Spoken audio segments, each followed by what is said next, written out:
ഏതായാലും കോൺഗ്രസ് പാർട്ടി വളരെ ബുദ്ധിപൂർവമായ നീക്കമാണ് നടത്തിക്കൊണ്ടിരിക്കുന്നത്. അവരുടെ പരസ്യങ്ങളിലെല്ലാം മോദിയുടെ ചുവട് പിടിച്ച് എന്ത് കാര്യത്തിനും ഗ്യാരണ്ടി കൊടുത്തുകൊണ്ടുള്ള പരസ്യമാണ്.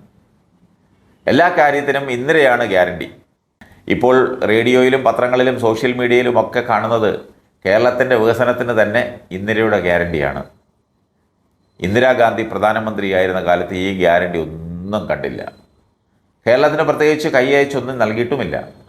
ഇന്ദിരാഗാന്ധിയുടെ അടുത്ത തലമുറയിൽപ്പെട്ട പ്രധാനമന്ത്രിമാർ ഭരിച്ചിരുന്ന കാലത്തും കേരളത്തിനൊരു പുണ്ണാക്കും കിട്ടിയിട്ടില്ല.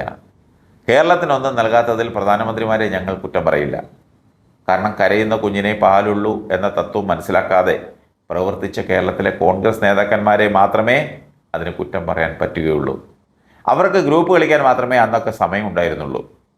സ്വതവേ ഗൗരവക്കാരനായിരുന്ന, ചിരിക്കാൻ പിശുക്ക് കാണിച്ചിരുന്ന മൻമോഹൻ സിംഗ്, അദ്ദേഹം പ്രധാനമന്ത്രിയായിരുന്ന കാലത്ത് അദ്ദേഹം പൊട്ടിച്ചിരിച്ചത് ഉമ്മൻചാണ്ടിയും കൂട്ടരും നാഷണൽ ഹൈവേക്ക് 30 മീറ്റർ വീതി മതിയെന്ന് പറഞ്ഞപ്പോഴാണെന്ന് പറഞ്ഞു ചിരിക്കുന്ന ഉദ്യോഗസ്ഥർ ഇപ്പോഴും കേന്ദ്ര സെക്രട്ടേറിയറ്റിലുണ്ട്.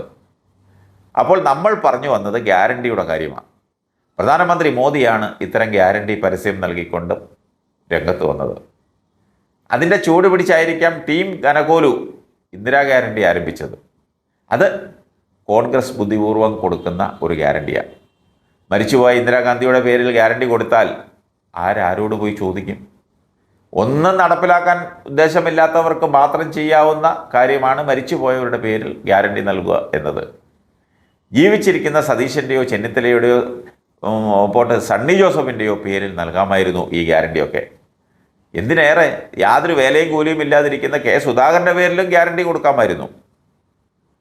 അല്ല, നമ്മുടെ രാഹുൽ മോനുണ്ടല്ലോ, അല്ലെങ്കിൽ അദ്ദേഹത്തിൻ്റെ പ്രിയ മാതാവുണ്ടല്ലോ, ഇവരുടെ ആരുടെയെങ്കിലുമൊക്കെ പേരിൽ ഗ്യാരണ്ടി നൽകിയിരുന്നുവെങ്കിൽ ജനം ഗ്യാരണ്ടി കാർഡുമായിട്ട് അവരുടെ മുന്നിൽ നിന്നേനെ എന്ന് ഇവർക്കറിയാം.